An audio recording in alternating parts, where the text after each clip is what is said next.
এখানে কাটা হচ্ছে কুমড়ো, ঠিক আছে? তো এই দেখুন কুমড়ো খাওয়ার খদ্দার। মা কি কাটছো এগুলো? কুমড়ো কাটছি। কুমড়ো, আচ্ছা। এই যে সব খাওয়ার জন্য একবারে অস্থির হয়ে গেছে। আস্তে আস্তে দাঁড়াও দাঁড়াও দাঁড়াও দাঁড়া, বটিতে হাত কেটে বটিতে মুখ কেটে যাবে। এনে এনে এনে এনে ছোট ছোট টুকরো আর ফেলে দাও, ফেলে দাও, নাহলে হাতে কামড়ে দেবে। হ্যাঁ দাঁড়া, দিচ্ছি। দেখছি কেমন হাত দিয়ে এমনি করছে, ওইভাবেই ডাকেও। এই যে দেয়া হয়ে গেল কুমড়ো। তো আপনারা, আমাদের ঘরে 4টি কুকুররূপী ছাগল আছে।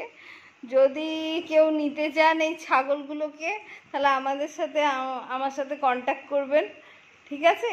তো আপনারা কুমড়ো না, আর কি কি মা খায় বলো? কুমড়ো, ঝিঙা, আচ্ছা, আলুর খোসা আর আলু আর পেঁপেও খায়, গাজর। বাহ! তো ওই জন্যই বললাম এই কুকুররূপী ছাগলদের সাথে যদি আমের ছাল, সেটা বলো। আম খায়,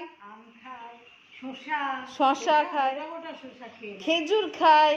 আরে বাবারে নেই দেখিনি অবস্থা। এই দেখুন দেখুন অবস্থা দেখুন। যতক্ষণ কুমড়ো কাটবো ততক্ষণ এরকম করে জ্বালাবো, ততক্ষণ জ্বালাবো। তো আমাদের বাড়িতে এই যে 4টে কুকুররূপী ছাগল আছে।